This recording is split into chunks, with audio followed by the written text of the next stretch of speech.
Oh, hi, my friends. Let's talk about blank verse.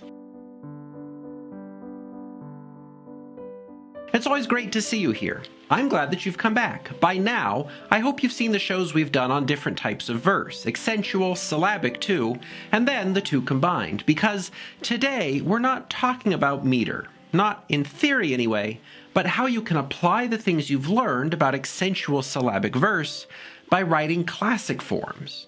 The first of which is easiest, the least constrained, a place to launch your metrical ambitions. Yes, we're speaking of blank verse. And what is that? It's not that hard. Just lines composed of 5 iambic feet. That's it. That's all there is. Just count the feet and stop at 5, then start another line and write another 5. Of course, an iamb is a 2-beat foot that starts off weak and ends with stress. Ba-bum, ba-bum, ba-bum. And iambs turn up everywhere, that's true, but often with some other rules attached that tie you up in denser knots. Heroic couplets, sonnets, common meter. The rhymes and varied lines might then begin to complicate the task and push you back to prose, but not blank verse.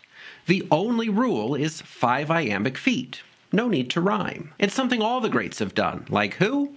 There's Shakespeare, Milton, Wordsworth, Keats, and add in Wallace Stevens, Robert Frost, and more.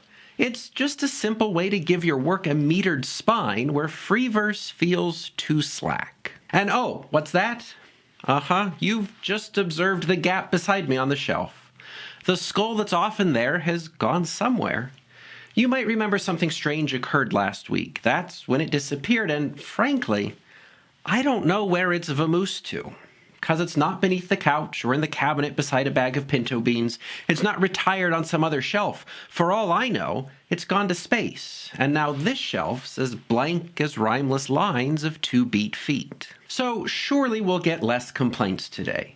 Of all the decorations on this shelf, that skull's attracted quite the mob of grouchy geese. Or a gaggle, I should say. Perhaps they're right. We're really here to recreate the dry and chalky drudgery we know from school. Why gild the bloom with something like a skull that sits as silent on the shelf as the frog or glass raccoon? At least as far as I can tell. I've never heard a peep. But now it's gone, and here we are. I've really lost the point. We're here to talk poetic form, not mourn the loss of my decor. A gift, white elephant, from a poet friend of yore. Alas, but let's return to why we're here. Before someone complains, we can't have that. So yes, we're counting out iambic feet, but don't become a drone. From time to time, drop in a foot that doesn't fit. You might just try an anapest, or maybe add a syllable without much stress to end a line more softly, or get trickier still, invert a foot or two and give your line a looser feel. Swap metronome for breath.